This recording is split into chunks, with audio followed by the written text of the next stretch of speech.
L'actualité automobile. Faites le plein. Un parcours bien contrôlé. C'est le Guide de l'auto. La référence depuis 1967.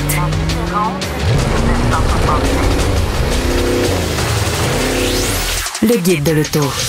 Bonjour tout le monde et bienvenue au Guide de l'auto. Louis-Philippe est absent cette semaine et d'aller conduire des voitures. Et en fait, j'ai un blanc de mémoire, là, je vous dis ça, mais je me souviens pas c'est laquelle. Il nous le dira à son retour.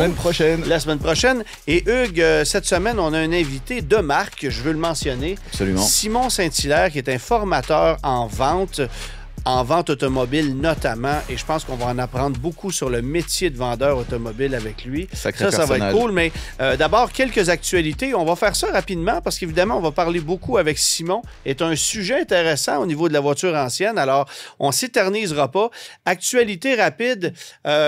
Je sais pas, Hugues, ce que tu penses des porte-paroles automobiles chez nous au Québec. On a une culture qui est un peu différente. On engage des porte-paroles pour des marques plus qu'au Canada anglais. C'est vrai. Et on vient de le faire avec Polestar cette semaine. Justine Dufour-Lapointe, qui est une championne en ski, évidemment, a été engagée comme ambassadrice pour la marque Polestar. Ce qui est assez intéressant parce que j'ai eu à faire une entrevue plus tôt cette semaine avec le président mondial de Polestar où je lui posais justement la question à savoir s'il ne considérait pas important d'avoir quelqu'un qui représenterait bien la marque chez nous au Canada et lui de me dire, ben on annoncera demain qui sera notre porte-parole. Alors j'ai trouvé ça quand même intéressant. Mais Justine Dufour-Lapointe, c'est la nouvelle porte-parole. T'en penses quoi? Ben, je pense que c'est intéressant parce que les porte-paroles au Québec, ils ont de l'impact. Et quand ça marche bien, quand ça se passe bien, ça a un vrai impact sur les ventes. Ouais. Quand ça se passe pas bien, c'est arrivé dans les années récentes avec certains porte-paroles, ouais. Ça a aussi un impact. Et tu l'as dit très justement. D'où l'importance d'engager quelqu'un dont on est certain. Mais c'est vrai que je pense que c'est relativement québécois comme approche. Et ça, aujourd'hui encore, ça a encore de l'impact, ça compte. Est-ce qu'en France, c'est une pratique qu'on voit souvent? Moins qu'ici, et je te dirais c'est moins une nouvelle. Dans l'automobile, ça arrive bien sûr, mais je pense que moins en général. OK. Alors, Justine Dufour-Lapointe, qui est nommée comme ambassadrice de la marque Polestar. Alors, on va voir des publicités défiler. Évidemment, Polestar a besoin de redorer son blason en ce moment parce qu'on passe à travers des étapes qui sont loin d'être faciles. On a cessé la commercialisation de la Polestar 2 parce qu'elle est faite en Chine. On a des problèmes de vente du Polestar 3 parce qu'il est fait aux États-Unis et qu'il y a des contre-tarifs qui s'appliquent. Et là arrive la Polestar 4 sur le marché prochainement, qui, elle, est faite en Corée du Sud. Là, il n'y a pas beaucoup de risques, mais il y a d'autres modèles du futur qui sont aussi faits en Chine qui, pour l'instant, peuvent être commercialisés chez nous. Il y a les difficultés du marché de l'électrification. Bon, évidemment. Et ça joue. Et justement, ça va jouer aussi pour un autre véhicule chez Ford. Oui, le F-150 Lightning. Semblerait qu'on est en discussion chez Ford quant à la possibilité d'éliminer le produit complètement. La division électrique de Ford a perdu des sommes colossales. Et encore cette année, on est à 3,7 milliards de pertes au niveau de la vente de véhicules électriques. Évidemment que le F-150 Lightning fait partie de l'équation. On ne cesse pas chez Ford l'évolution, l'objectif d'arriver avec une gamme de véhicules électrifiés plus compacts. Absolument. Et ça comprend d'ailleurs une camionnette compacte, là. Mais au niveau du Lightning, ben, il se pourrait qu'on en soit au dernier mille. Et puis d'autant que la production du F-150 a connu des problèmes à cause d'ennuis chez un fournisseur. Et donc, en fait, Ford se recentre aussi sur les véhicules les plus rentables. Qui sont les F-150 à essence et les Expeditions et les Navigator et tous ces gros camions qui n'ont pas de motorisation électrique. Alors, à suivre, est-ce que le F-150 Lightning pourrait disparaître? Et si oui, est-ce que GM sera seul joueur américain à vendre une camionnette pleine grandeur électrique d'ici peu? Parce qu'on sait aussi que Ram a abandonné le projet. Ouais, il va y avoir de l'hybride rechargeable assez avancé, mais... Oui, c'est ça. Puis bon, évidemment, il y a des joueurs comme Rivian, Scout qui vont lancer des camionnettes intermédiaires, mais dans le pleine grandeur et dans des camions qui sont gigantesque et lourd, ben là, le marché pourrait éventuellement n'appartenir qu'à General Motors à suivre.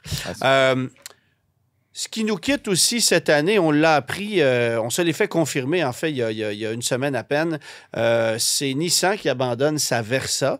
La Versa, qui est la voiture la moins chère au pays. Ça, je trouve que c'est une très mauvaise nouvelle. Et qui, très mauvaise nouvelle, en même temps, on ne faisait aucun effort pour en vendre. Non, je sais, mais justement, on continue à faire en sorte que le marché pousse vers le haut, des tarifs toujours de plus en plus élevés. Ouais.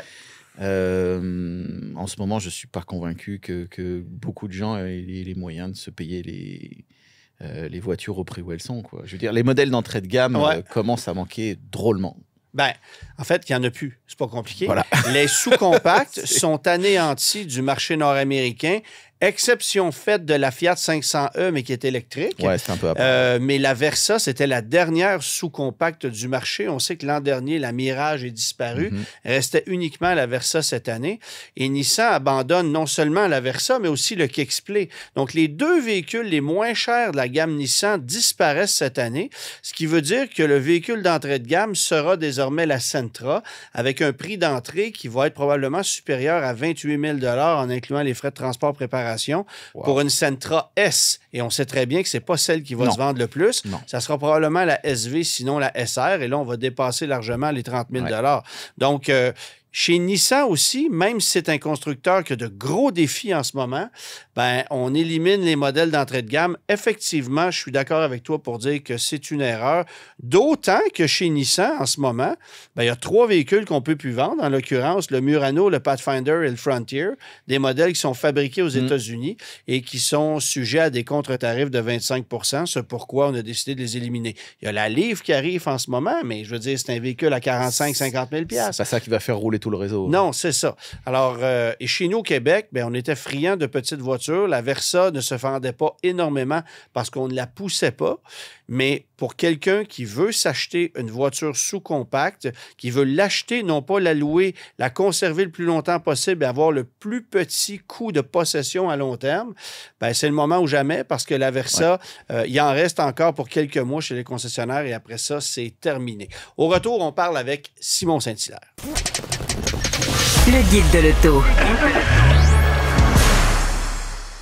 Je suis très content de l'invité qu'on reçoit cette semaine, Hugues, parce que je n'ai pas connu Simon directement, mais dans une autre vie, alors que j'ai brièvement vendu des voitures, j'avais eu droit à une formation de la part de son père, qui s'appelle Roger Saint-Hilaire, qui est connu dans le monde de la vente automobile, mais dans le monde de la vente et du marketing en général à travers le Québec.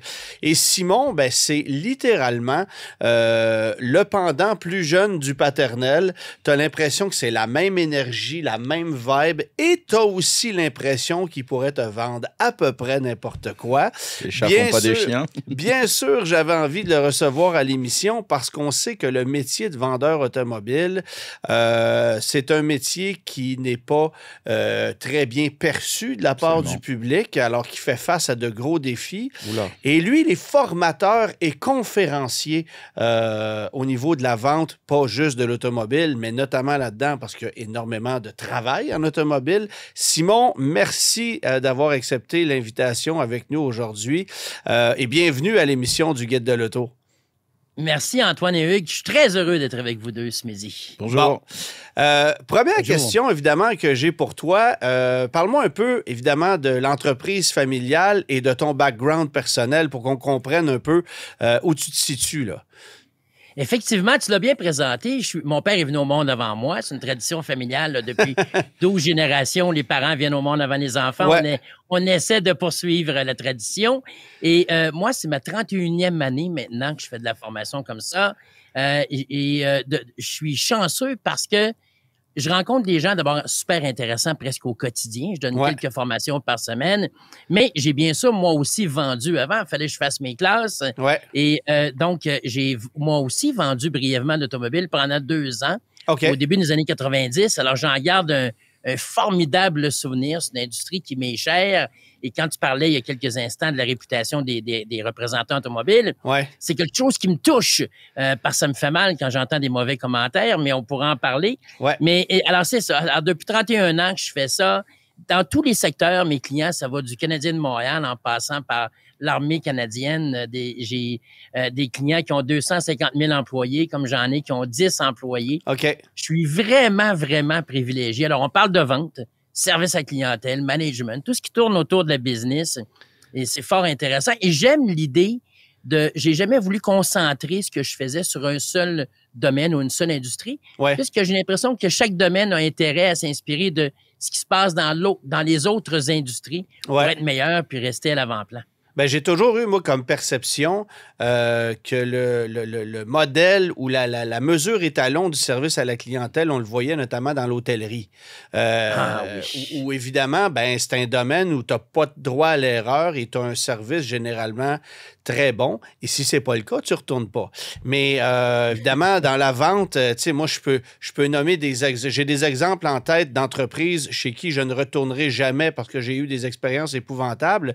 Et je parle pas de l'automobile, je parle de façon générale. Et c'est vrai aussi pour chacun des individus qui ont eu à acheter un bien ou un autre à travers leur vie. Donc, c'est sûr que quand on parle de vente automobile, ben là, on est dans le bain. On a toujours eu...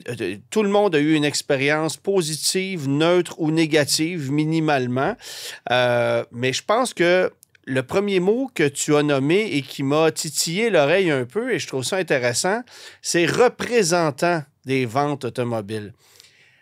Moi, ça m'avait fasciné parce qu'à l'époque, quand j'avais suivi une formation avec ton père, et là, on est en 2000... c'était du côté de chez Toyota et c'était l'époque où Toyota lançait ce qu'ils appelaient la formule accès Toyota. Donc, tentait de faire valoir que le véhicule était vendu à prix unique, qu'il n'y avait pas de place à la négociation et tout ça.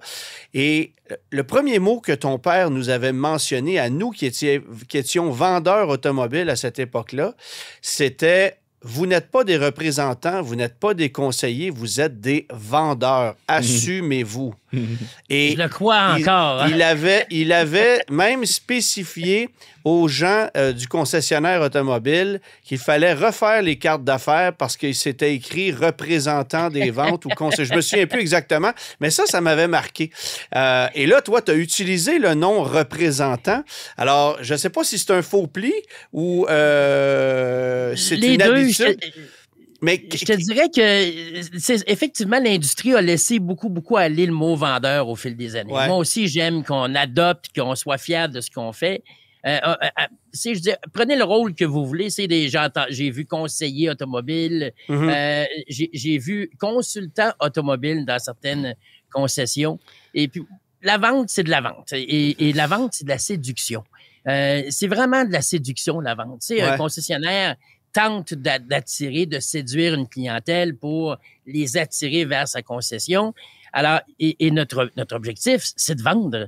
Tout le monde prétend qu'ils ont des bons véhicules, tout le monde prétend qu'ils ont des bonnes garanties, des bons prix, des bons taux. Et qu'est-ce qui va faire la différence? C'est l'aspect séduction, ma façon de me présenter, d'entrer en contact avec le client, d'établir une relation solide. On vend sur des promesses, on revend sur des promesses tenues. Vas-y. Est-ce que c'est vrai que tout se joue dans la première minute, la perception initiale du client qui entre en concession? En fait, tu peux même avoir une perception X quand tu parles avec le vendeur par courriel ou par téléphone, mais la vraie perception, c'est quand tu l'as devant toi. Et tout se joue dans la première minute ou les premiers 2 minutes, là. Absolument, parce que c'est quand je parle de l'aspect séduction, c'est très rare qu'on va revenir sur une première opinion qu'on a eue sur un individu. Ça peut prendre un certain temps, mais c'est très rare. Et comme ça demeure, la relation automobile, c'est pas pareil que, oui, on veut maintenir la relation avec l'acheteur éventuel parce qu'on aimerait qu'il rachète de nous éventuellement. Sauf qu'on va s'entendre, c'est pas comme le vendeur de pièces qui, lui, visite la concession chaque semaine pour vendre des pièces automobiles, vendre des équipements. Il y a une relation d'affaires qui est établie. Alors, fait que le client, ben, quand il vient, tu as mentionné des bonnes expériences, des moins bonnes, des neutres. Un client mécontent, on estime qu'il va le dire à peu près à 19 personnes de vive voix. Et un client mécontent, aujourd'hui, qu'est-ce qu'il fait? Il va sur les plateformes de réseaux sociaux pour exprimer son mécontentement. Et Google Review. Bon. Exactement. Et on estime que monsieur, madame, tout le monde mécontent dans une concession a le potentiel de le dire à 2000 personnes s'il s'en va sur les réseaux sociaux. Alors, on n'a pas les moyens, comme vendeur ou représentant, de déplaire à la clientèle parce que le client, on sait que le client va être lié pour son automobile s'il la loue en moyenne à peu près 5 ans. On sait que maintenant, il y a du financement là, qui va très loin en termes de vente automobile. Ouais. Ça veut dire qu'avant que tu puisses avoir la chance de revoir ce client-là, c'est quelques années. Donc, de maintenir la relation demeure tout un enjeu. Évidemment que tout ne se passe pas comme sur des roulettes là, dans le monde de la vente. Et on constate plusieurs choses là, dans le monde de la vente automobile. Hugues, tu es à même de le constater aussi. En ce moment, il y a pénurie de vendeurs, il y a du roulement de staff à travers les concessionnaires, ce qui veut dire que tu peux acheter un véhicule aujourd'hui et dans 3 mois, ton vendeur va être transféré dans une autre concession. Ça se peut que ce soit une concession du même groupe, comme ça se peut qu'il soit allé ailleurs parce que son salaire a augmenté de 25$ par semaine. Alors, la fidélité d'un vendeur face à son concessionnaire, elle me semble de plus en plus rare et je pense que c'est un élément qu'il faut réussir à ramener à l'avant-scène. La fierté d'appartenir à un groupe ou à une concessionnaire et de bien le représenter, là. Ce que tu dis là est tellement vrai parce que, et d'ailleurs, on le voit plus dans les grands centres, dans les milieux urbains. En région, j'ai pris la peine de contacter quelques dirigeants de concessions pour parler avec eux. Et puis, ce qu'on me dit, c'est qu'en région, la fidélité, la loyauté du personnel est beaucoup plus grande. Il y a beaucoup moins de rotation du personnel de vente à ce niveau-là. Les gens sont là, ça leur convient, c'est un milieu de vie. Le travail est un milieu de vie aussi. Les gens se connaissent et puis ça. Alors, les gens vont souvent demeurer beaucoup plus longtemps en concession. Montréal, Québec, les plus grands centres, on voit effectivement une rotation qui est encore assez élevée. Et ça va loin parce que ça veut dire que lorsque je vends une marque de voiture, il ne faut jamais que je critique les autres marques. Je peux pas, en tant que vendeur, je peux dire pourquoi ma voiture est un meilleur achat que celui de la compétition, mais je peux pas dire que l'autre est moins bon. Parce que, d'abord, au niveau si je vends également des voitures d'occasion, j'ai à vendre toutes les marques, donc je peux pas me disqualifier à ce niveau-là. Et ça va très loin dans certains domaines. Lorsque je fais des formations de management et qu'on parle d'embauche, je dis essayez de prendre quelqu'un qui n'était pas votre compétiteur direct, mais qui était dans un domaine connexe. Parce que, si je prends un exemple autre, imaginez que je vends du Makita, ça fait 25 ans au centre de rénovation. Depuis 25 ans, je leur dis que les meilleurs au monde, c'est Makita. Je m'en vais travailler chez DeWalt demain. Je vais voir les mêmes clients. Puis je me suis trompé. Je pensais vraiment que c'était DeWalt les meilleurs. Puis Makita. Puis finalement, je réalise que c'est autre chose. Alors, le vendeur doit être très habile lorsqu'il parle d'une marque et d'une autre pour ne pas critiquer et se brûler par la suite. Mais les gens ont tout intérêt à essayer de développer une loyauté envers leur employeur et les employeurs doivent mériter la loyauté de leur personnel aussi. Absolument. Et comment on explique qu'il y a autant de rotation? Même un président d'un groupe de concessionnaires qui passe son temps à prendre un vendeur et le changer de chaise à tout bout de champ, est-ce que c'est une bonne façon de faire? Les gens dans je vais l'appeler la vente au détail, parce que l'automobile, c'est de la vente au détail aussi. Et puis, qu'on le veuille ou non, la vente a ceci de particulier par rapport aux autres métiers. C'est qu'on arrive dans la vente par accident. Il n'y a personne à l'âge de 15 ans que lorsque le professeur interroge les étudiants pour leur demander qu'est-ce que vous voulez faire plus tard, tu vas entendre mécanicien, professeur, pompier, ingénieur, peu importe. Joueur de hockey. Quelqu'un qui lève sa main. Joueur de hockey. Influenceur aujourd'hui, les plus jeunes vont parler d'influenceurs.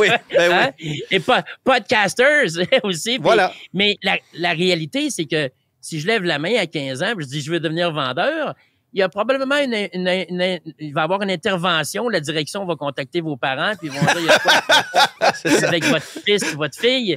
Et il y aura une intervention auprès de la direction. Alors, fait que les gens arrivent dans la vente par accident. Il y a des gens qui se rendent compte que c'est un beau métier. Ils ont envie de le pratiquer longtemps puis ils vont faire des très belles carrières. Il y en a d'autres qui, des fois, réalisent que c'est peut-être pas pour eux autres. Et souvent, le vendeur est drôle parce que c'est le champion des raisons. Lorsqu'il gagne et lorsqu'il y a des bons résultats, c'est grâce à son travail. Et quand il n'y a pas les résultats escomptés, c'est parce que le concessionnaire fait pas assez de publicité, le fabricant est pas assez agressif. C'est la faute de tout le monde. Bien sûr. Tout le temps, sauf eux autres. Ben, je dirais même que c'est la faute du chroniqueur automobile qui a critiqué négativement le produit. Certainement. Ouais, certainement. Ça, on l'a entendu souvent. Absolument. J'imagine bien. Je voulais vous le dire, messieurs. Oui, c'est ça. Oui. Alors, fait que c'est ce qui se produit. Alors, je crois que c'est une des raisons qui explique le taux de roulement élevé. C'est que les gens disent je vais essayer ça. Et on le voit particulièrement chez les jeunes hommes. Hein? C'est-à-dire que les jeunes hommes arrivent dans ça. On a une affection avec l'automobile, les jeunes hommes qui commencent très jeunes. On aime ça. Et puis, et là, tu dis hey, je vais aller vendre de l'auto en pensant que ça va être le fun, que ça va être facile. C'est difficile, la vente automobile. Les gens ne le réalisent pas, mais c'est difficile. Un bon vendeur va jouer entre 140 150 véhicules par année, à peu près, dépendamment de la région et du fabricant. Ouais. Et ce que les gens ne savent pas, c'est que il y a des deux, là, mais dans la majorité des cas, il y a encore des vendeurs qui sont payés uniquement en commission à 100 %. Ouais. Alors, ça veut dire que si je vends pas ou je livre pas de véhicule, j'ai pas de paye. Et ça ajoute une pression. Il y a des gens qui deviennent plus nerveux, plus craintifs, et c'est ce qui fait qu'à un moment donné, ça se promène. Et pour les concessionnaires qui vont déplacer des gens d'une concession à une autre, c'est comme Martin Saint-Louis, à un moment donné, qui essaie de revamper ses trios. Ouais. Quand la rondelle roule pas comme il veut, mais en général, pour moi, quand un dirigeant décide de déplacer des vendeurs, c'est parce qu'il est insatisfait des chiffres, il est nerveux. Okay. Et il agit en fonction d'essayer de tenter quelque chose, un coup d'éclat. Des faux plis d'un vendeur, c'est quoi? Qu'est-ce qu'on voit le plus dans l'industrie automobile? Quels sont les plus grands faux plis, les mauvaises habitudes qu'ont adoptées les vendeurs? Est-ce que c'est notamment le fait de penser en résultats mensuels parce que l'industrie est dessinée comme ça? Qu'est-ce qui fait qu'un vendeur adopte des faux plis? L'habitude, je crois que d'abord, on estime qu'on perd 61 % de nos clients à cause de l'indifférence. L'indifférence, c'est quand je commence à prendre les choses pour acquis.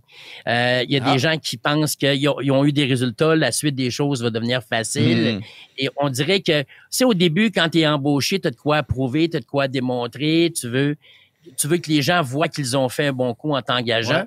Et après ça, bien là, il y a un confort qui s'installe. Hein? Puis l'être humain est fort là-dessus. Alors, l'indifférence de mettre moins d'efforts. Puis je l'ai vécu quand j'étais représentant. Les premières rencontres que je faisais avec des clients, c'était le tour du garage, le tour guidé au complet. C'était le walk-around en bas des uniformes. Exactement. On faisait le tour au complet. Et là, finalement, quand tu es rendu... La première année, là, tu livres... Tu as une excitation. Et à un moment donné, l'indifférence s'installe. Et ce que vous avez tous les deux, qui est absolument remarquable en passant, et tous les vendeurs automobiles devraient s'inspirer de ça, c'est votre excitation à l'égard d'un nouveau modèle, d'être capable, après avoir essayé et vu autant de voitures, d'être capable de vous exciter encore pour une voiture qui est pas nécessairement une voiture à 150 000 $, puis d'y trouver votre plaisir et de la rendre excitante pour l'auditeur et le téléspectateur. Bien, le vendeur automobile, ce qu'il perd à un moment donné, c'est sa passion par rapport à l'automobile. C'est que, sans être un passionné de l'automobile, c'est le deuxième achat en importance dans la vie d'un individu qui est propriétaire. C'est le plus important pour le locataire. Ça représente beaucoup de choses, l'achat d'un automobile. Et le client qui vient de l'acheter, il y a une excitation. Quand le vendeur est capable de partager cette excitation-là avec le client... Il se mettre au diapason. Ah oui, puis de voir que... tu peux pas livrer ça comme du poulet, là. C'est un automobile. et puis, on dirait qu'il y a des gens qui... Ils n'ont vendu 150 une première année, puis là, ils livrent ça comme si c'était du poulet. Mais le client, lui, son achat est aussi important que ça l'était lorsque tu as commencé à vendre ça. Et le manque d'écoute, les gens n'écoutent plus. Les gens vont tout de suite vers les solutions. Je trouve qu'on n'interroge pas assez les clients sur, qui ils sont, à essayer d'établir un lien, mais de qu'est-ce qu'ils veulent comme véhicule, qu'est-ce qu'ils avaient, qu'est-ce qu'ils reprochaient aux véhicules actuels, qu'est-ce qu'ils reprochent, qu'est-ce qu'ils ont aimé, qu'est-ce qu'ils aimeraient avoir de plus. Et d'être curieux, si je suis chez Mazda et que le client a un véhicule Nissan, qu'est-ce qui fait qu'aujourd'hui, il envisage un Mazda? Je veux savoir, moi, qu'est-ce qui l'a amené chez nous. Je trouve que les vendeurs automobiles vont rapidement qu'est-ce que vous voulez avoir? Je vais vous le faire essayer, puis après ça, on discute de prix, puis on essaie de s'entendre. Et souvent, on discrédite le produit. Souvent, on discrédite le produit que le client possède actuellement. On voit ça souvent. Mais moi, j'ai déjà vu, effectivement, on arrive, c'est la première question, c'est quoi le paiement que vous voulez? Ouais. Voilà. Ça me rend fou. Ouais. Et Hugues, imaginez, c'est comme si vous alliez chez le médecin. Imaginez, là, je suis docteur Saint-Hilaire là, pour ce midi. Et vous venez me rencontrer. Un médecin, soudainement. As-tu vu? Ah oui, effectivement. Je suis pas sûr du diagnostic que ça va donner, mais... Tu l'appelles, il répond. En tout cas... C'est déjà pas pire. Ouais. Mais si vous venez me voir dans un cabinet de médecin, puis vous me dites, docteur, je file pas, puis ma première question serait, ton budget, c'est quoi? Ouais. Il me semble que ça fait drôle. Et comment peut-on discuter de budget avant d'avoir discuté de ce que le client a envie de conduire, de c'est quoi son besoin? Ouais. Est-ce qu'il y a une roulotte à tracter? Est-ce qu'il y a un bateau? Est-ce qu'il y a un chalet? Est-ce qu'il y a une grosse famille? Ouais. Est-ce que c'est des parents de jeunes joueurs de hockey? Je trouve qu'on ne pose pas assez de questions. On parle beaucoup du prix et des mensualités. Et ça rend la transaction très froide, à mon avis. Comment est-ce qu'on fait en tant que client qui, aujourd'hui, est beaucoup mieux informé et a fait ses devoirs beaucoup plus qu'à une certaine époque? Comment est-ce qu'on fait comme client pour arriver en concession et tout de suite savoir si le vendeur est de notre côté, si c'est vraiment un bon vendeur ou si la confiance ne s'installera pas? Quels sont les éléments qui nous permettent de détecter ça? Moi, c'est drôle, je reviens à l'écoute. Quand je vois que la personne prend la peine de poser des questions, mais de les écouter, de les prendre en note aussi. Moi, j'aime bien un vendeur qui prend des notes. Si demain, je te rencontre pour une entrevue, je vais écrire des choses. Alors, moi, j'aime que le vendeur semble organisé parce que ça va en dire beaucoup sur la suite des choses. Il me promet un bon service, mais souvent, les gens vont confondre bon service avec le respect de l'engagement. Si j'ai une livraison planifiée cet après-midi à 16 h pour mon véhicule et que j'arrive à 16 h, que le vendeur m'accueille, puis il est excité, il est content, il dit enfin, c'est le grand jour et il est à l'heure et le véhicule est prêt à l'heure, c'est un bon service, mais c'est le respect de l'engagement qu'on a pris. Ouais. Quand est-ce que je vais le savoir quand je vais avoir un bon service? C'est quand mon véhicule va être en rack sur le bord d'autoroute et là, je vais appeler, puis là, je vais savoir s'il y a un bon service. Bien, alors, je trouve que le vendeur qui prend la peine d'écouter les préoccupations du client, qui s'informe, et des détails qui peuvent paraître banals. Admettons que tous les deux, vous arrivez ce soir, vous allez dans une concession et vous êtes accompagné de votre conjointe, des enfants, admettons. Le vendeur qui prend la peine de s'informer du nom des jeunes qui se présentent auprès d'eux, il laisse personne de côté dans la conversation. On voit encore en 2025 que tu vas avec ta conjointe acheter un véhicule et puis on parle davantage à l'homme qu'à la conjointe, alors que c'est sa voiture, c'est elle qui va la conduire. Et de toute façon, c'est elle qui va décider. Que ce soit la voiture de l'homme ou de la femme, elle va décider quand même. C'est ça, on le sait très bien. Hein? Ça. Notre security clearance est assez peu élevé, hein? mais on voit pas ça juste dans l'automobile. Là. Sauf que, alors pour moi, c'est vraiment ça. Un vendeur qui est à l'écoute va être un bon vendeur, mais va être quelqu'un qui va nous donner un bon service en général pour la suite des choses. Est-ce que le métier de vendeur automobile, dans le contexte d'aujourd'hui, en 2025, est-ce qu'on peut considérer que c'est un métier qui est un peu en péril? Ce que j'entends des différentes concessions, c'est que le walk-in est encore bon. Il y a encore des belles choses. Moi, je crois que le métier en soi est encore solide. Je voyais, pendant la pandémie, je voyais que Volvo avait fait une annonce à un moment donné où ils annonçaient qu'à compter de 2030, il y aurait plus possibilité de parler à un vendeur. Il faudrait acheter les voitures en ligne. Je ne sais pas s'ils poursuivent dans cette direction-là. Je crois que c'est une erreur, moi, qui va rapidement avoir des conséquences majeures. Je crois qu'il y a encore de la place pour la vente automobile. C'est un gros achat. Peut-être que nos enfants, éventuellement, vont exiger ou vont demander d'autres choses. Mais il y a encore de quoi d'excitant au fait d'aller en concession. Ben oui. La preuve, regardez les codes d'écoute que vous avez, regardez votre livre, combien d'éditions il est acheté par année. Je crois que c'est que les fabricants et les concessionnaires ont tout intérêt à maintenir des heures d'ouverture qui sont agréables pour le consommateur et d'avoir du personnel sur place qui est disponible. Et les gens vont aller en ligne souvent après avoir une mauvaise expérience en personne. Alors, il faut que je reviens à mon point tantôt, la séduction, il faut qu'on soit prêt tout le temps à recevoir les gens. Il y a un bel avenir encore pour ceux qui sauront la saisir. La vente automobile, évidemment, c'est un métier. Il y en a qui l'apprennent sur le tas. Il y en a qui font des formations. Il existe des formations spécifiques à la vente automobile, mais il existe des formations générales. Quelles sont les principales clés d'une formation pour qu'un vendeur ait quelques outils dans son coffre? Je parlais de l'écoute.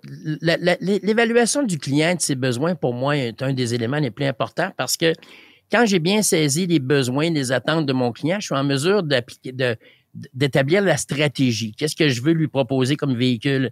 Est-ce que je veux procéder à un essai routier? Ouais. Est-ce que le client a un véhicule à me laisser en échange ou est-ce qu'il envisage le vendre lui-même? Alors, quels sont les arguments que je vais employer? Alors, je vais choisir mes arguments par la suite. Et bien sûr, ensuite, tout l'aspect de présentation du véhicule, c'est que souvent, le pitch de vente est fait en fonction du véhicule et non en fonction de la personne. Et le pitch de vente, pour moi, ne devrait pas être fait en fonction du véhicule, mais bien en fonction de l'individu. Quand j'ai mon dernier véhicule, quand je l'ai acheté, je suis pas un fan de mécanique, moi, mais je fais 50 à 75 000 kilos par année, dépendamment de l'année.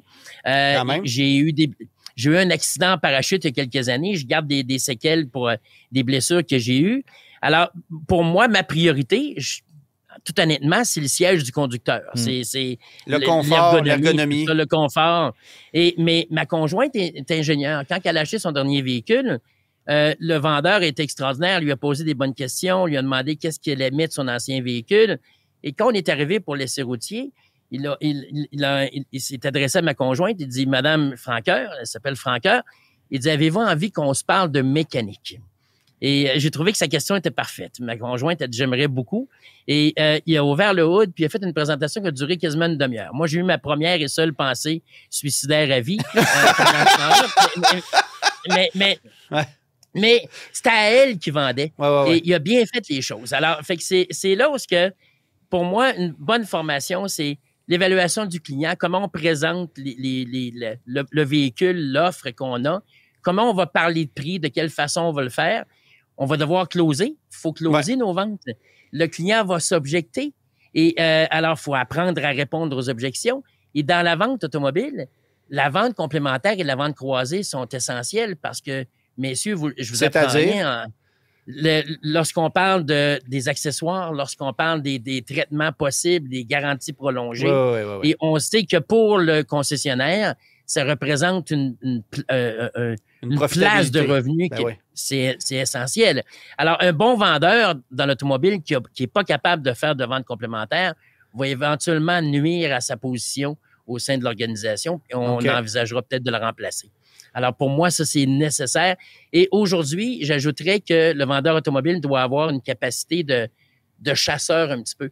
Il ne peut plus juste se contenter du walk-in. Il faut qu'il soit proactif, il faut qu'il contacte des gens, les anciens acheteurs, des clients qui sont venus, qui n'ont pas acheté, ses contacts naturels, les gens avec qui il a étudié, des gens avec qui il a fait du sport. Il faut qu'il soit en mesure de faire un petit peu de sollicitation et de prospection. Et sans ça, s'il se fie seulement sur le walk-in, les revenus seront peut-être pas au rendez-vous et il pourrait éventuellement se décourager. Simon, est-ce que le client a toujours raison? Ça, c'est la question qui tue. Là. C'est la question qui tue. Il a toujours raison de son émotion. C'est-à-dire que s'il est déçu, il a raison. Il a raison d'être déçu. Ça est-ce qu'il a toujours raison? Bien sûr que non. Il y a des gens qui vont dire des choses qui n'ont pas d'allure, des choses qui font pas de sens. Mais ou qui ne respecteront pas des engagements. Parce tantôt, on parlait de respect d'engagement. Ça va dans les deux sens. Ah oui. Les clients qui vont dire que le véhicule n'a pas été accidenté alors qu'il a déjà été. Je me souviens, moi, c'est une anecdote, mais ça va vous faire sourire, mais je vends une voiture, le client vient chercher son véhicule, il nous laisse son véhicule en échange. avant de partir, comme les gens souvent le faisaient, me demande s'il peut prendre les clés pour aller chercher les quelques derniers effets personnels qui sont demeurés dans son ancien véhicule.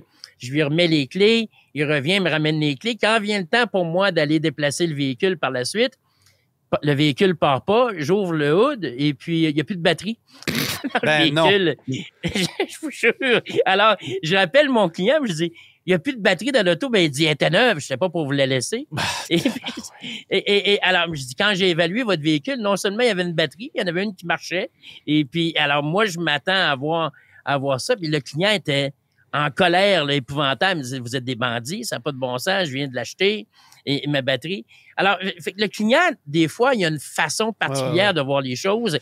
Mais, somme toute, est-ce que le client a toujours raison? Ben, la réalité, c'est que oui, parce que s'il n'achète pas chez vous, son prochain véhicule, il ne sera pas tenté de revenir chez vous. S'il fait des références, ce ne sera pas envers vous comme vendeur, ce ne sera pas envers votre établissement. Alors, le client doit trouver on doit trouver une façon de donner toujours raison au client, bien que ce n'est pas toujours facile. Des fois, les gens peuvent se sentir attaqués. La question de la fin en est pas vraiment une, Simon. En fait, j'ai besoin que tu me vendes ta salade. À qui tu offres tes services? Qu'est-ce que tu offres comme formation? Et quel est le bénéfice de faire affaire avec Simon Saint-Hilaire? Bien, c'est gentil de m'offrir cette opportunité-là. J'offre vraiment des formations à tout type d'organisation. Comme je le mentionnais, là, c'est autant de la petite que de la grande entreprise et vraiment dans tous les domaines. Tu sais, j'ai des domaines, moi, que j'affectionne particulièrement. Le domaine funéraire est un domaine absolument fantastique dans lequel j'aime beaucoup donner des formations. Mais ça touche vraiment tout le monde qui a des clients à servir.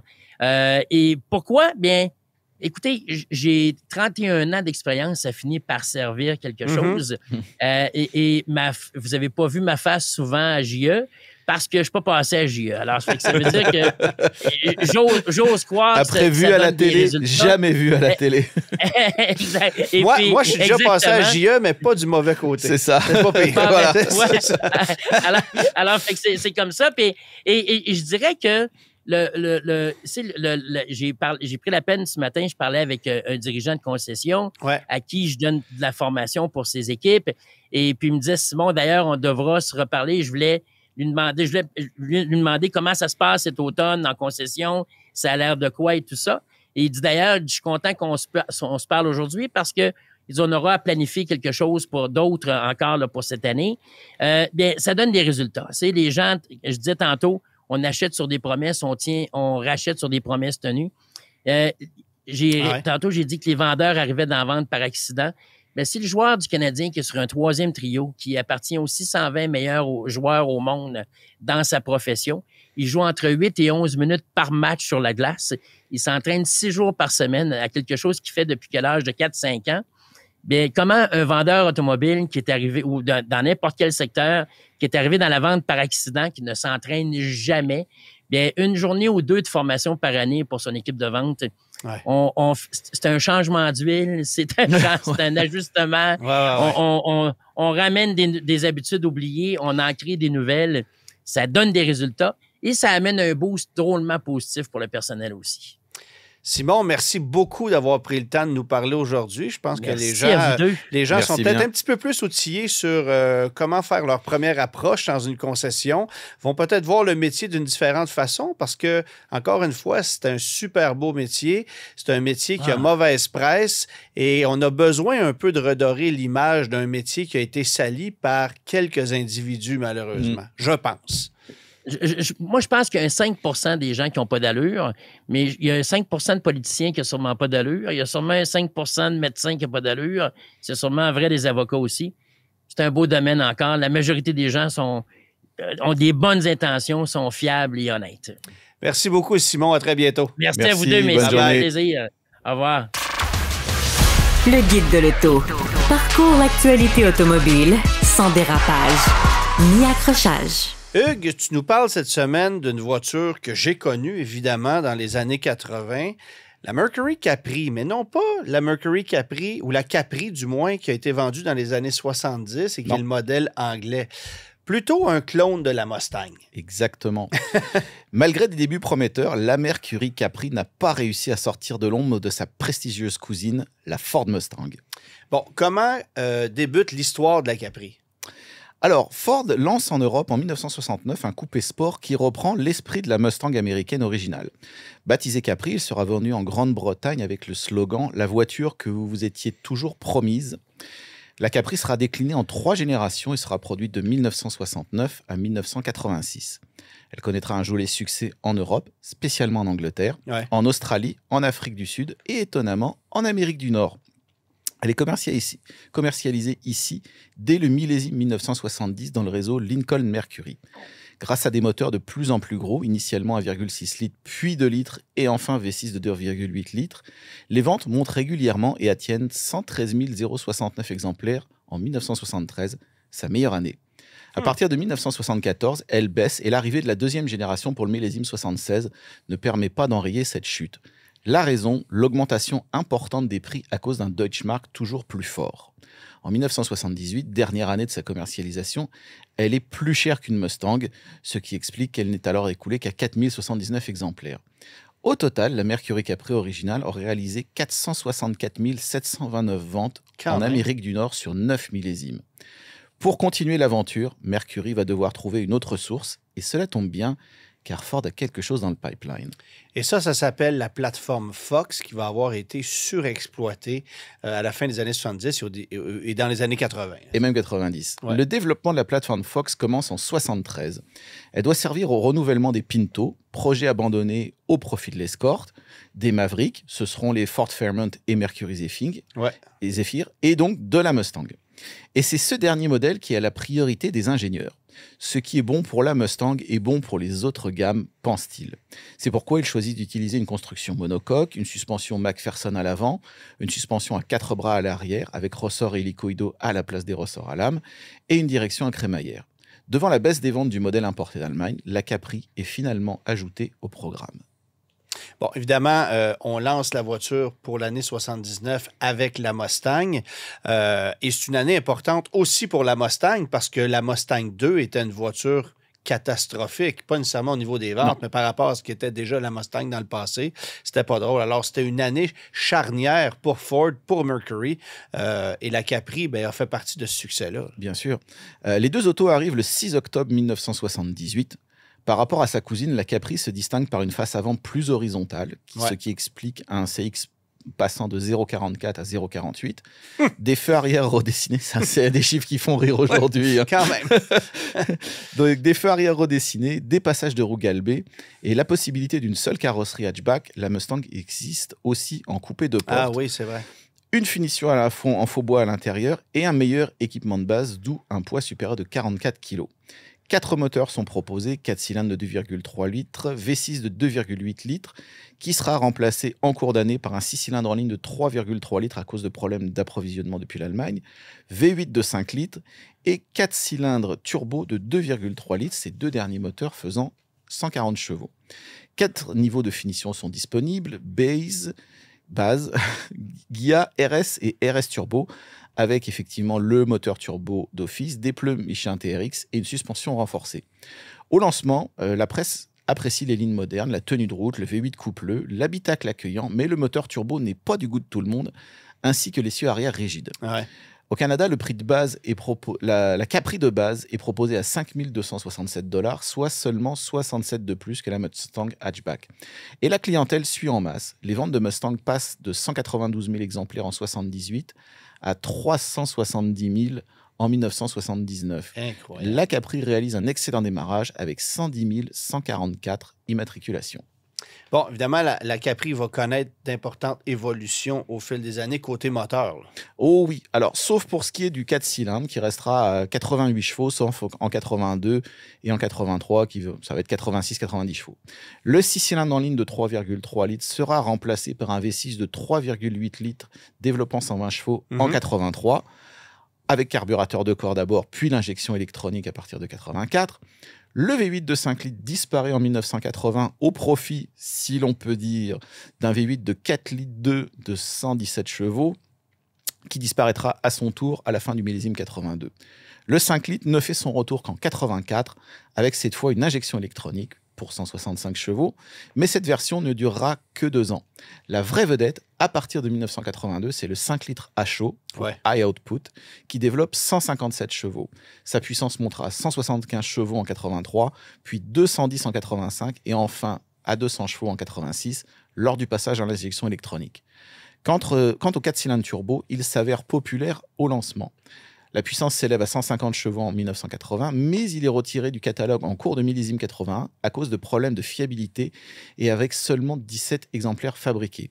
Le turbo revient en 83 avec une injection électronique, 143 chevaux, puis 175 en 84 avec le bloc de la nouvelle Mustang SVO sur la turbo RS, mais il est supprimé définitivement à la fin de 1984, le V8 ayant retrouvé une place de choix dans le cœur des acheteurs. Bon, la Capri va évoluer aussi au fil des années. Il y a des changements cosmétiques, il y a des changements au niveau des versions, des équipements. Là. Effectivement, le millésime 80 ne voit que des changements mineurs. Les ventes baissent à 79 984 exemplaires, mais celles de la Mustang descendent aussi à 271 322 exemplaires. Le second choc pétrolier est passé par là. Pour 1980, la version Ghia est remplacée par la GS, l'équipement amélioré alors que les freins à disque sont désormais de série et qu'un toit T-top est proposé en option. La baisse des ventes continue, 58 946 exemplaires. La gamme est revue pour 82, version de base, L, GS et RS, mais seuls 36 134 exemplaires sont écoulés. Le millésime 1983 apporte son lot de changements significatifs. Nouvelle calandre, vitre arrière en forme de bulle, révision intérieure, mais rien n'y fait. Seuls 25 376 Capri sont vendus. Il faut dire que la concurrence interne est plus forte que jamais. La nouvelle Mercury Cougar est poussée par le réseau de concessionnaires, car plus rentable, et la Mustang bénéficie de nouveau d'une carrosserie cabriolet déniée à la Capri. On va y revenir. La gamme est simplifiée pour 1984, GS de base, RS et Turbo RS, alors que la banquette arrière rabattable vient de série. Contrairement à la Mustang dont les ventes redécollent, 141 580 exemplaires, la Capri continue sa spirale descendante, 20 642 exemplaires. La gamme est encore simplifiée pour 1985, GS et RS 5 litres, et de nombreuses victoires en SCCA Transam n'arrivent pas à inverser la tendance, 18 657 immatriculations. Pour le millésime 86, Mercury ne fait même plus de publicité pour la Capri, pourtant les ventes remontent à 20 869 exemplaires. Il y aura quand même des éditions spéciales de la Capri, ça c'est intéressant. Oui, il y aura quelques séries spéciales, la première d'entre elles étant la Black Magic, lancée au millésime 1981. Disponible en noir ou en blanc, certains concessionnaires les renommeront alors White Magic. Elle se distingue par des accents dorés, des roues TRX en aluminium, des sièges baquets en vinyle et tissu noir et or, la suspension rallye et une écope de capot.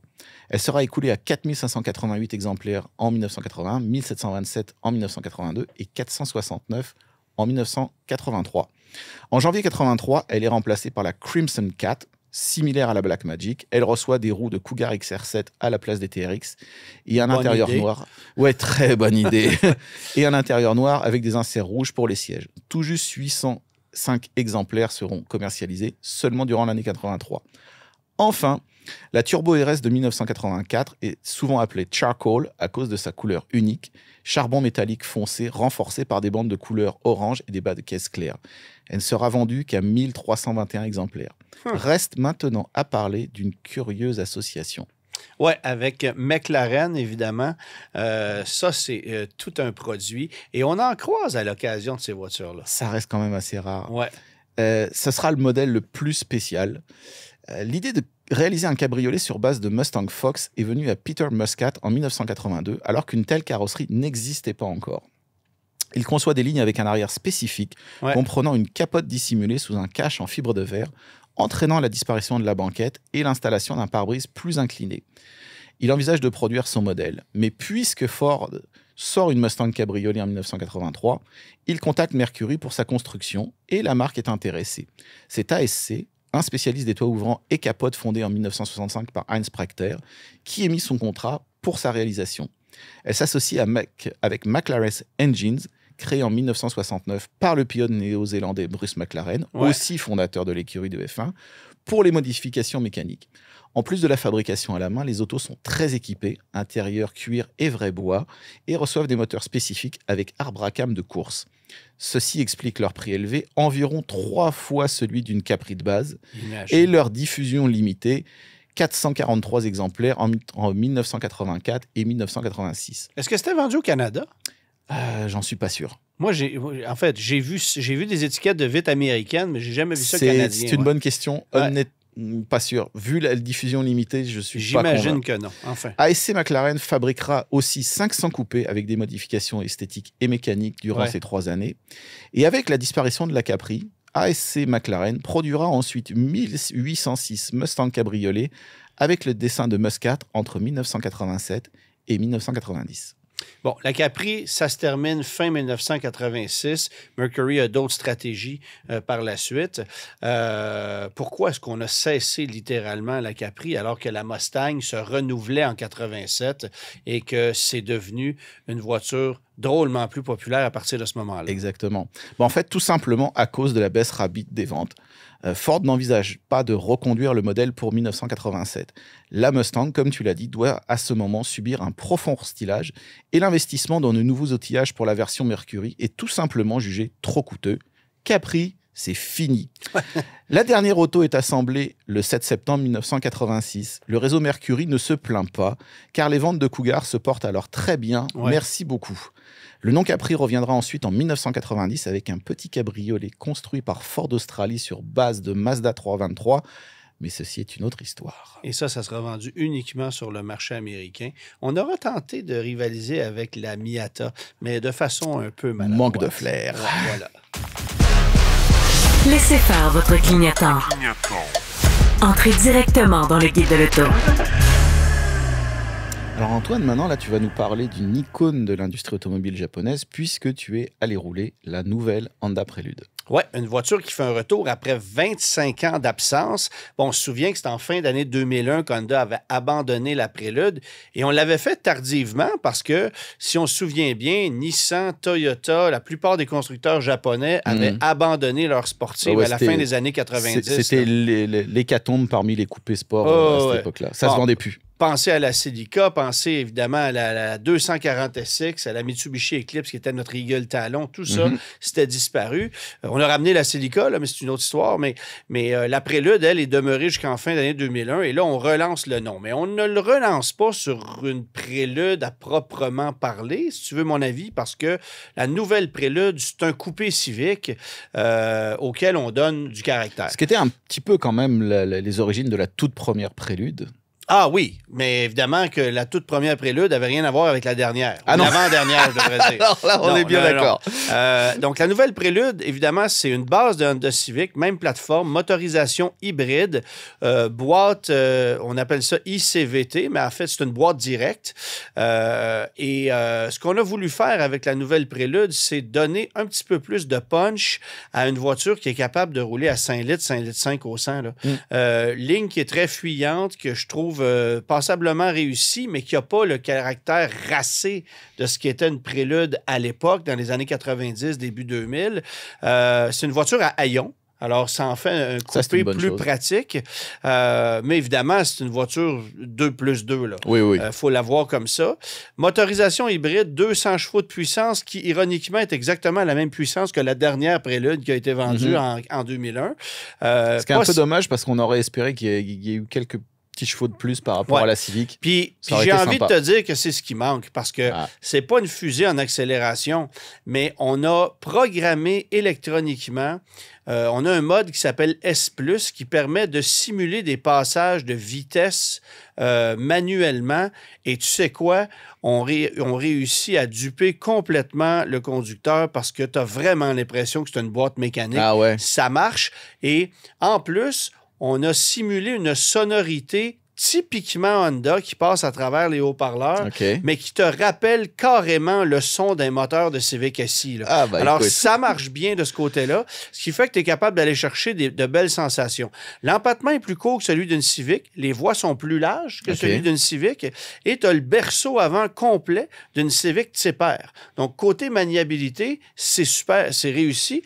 Et comme tu n'as pas 300 chevaux de puissance, ben, tu n'as aucun effet de couple en accélération.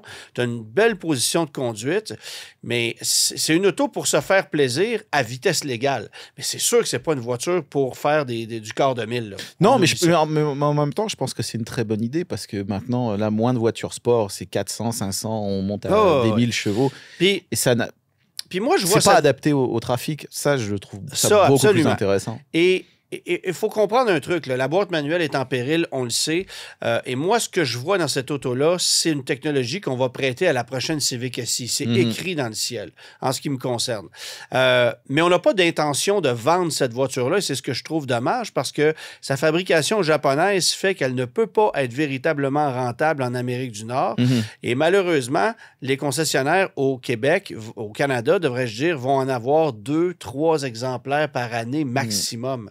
On n'en vendra pas plus que le nombre de Civic Type R, ce qui est très dommage parce que c'est une voiture qui mériterait un bien meilleur sort, mais la profitabilité n'est pas là.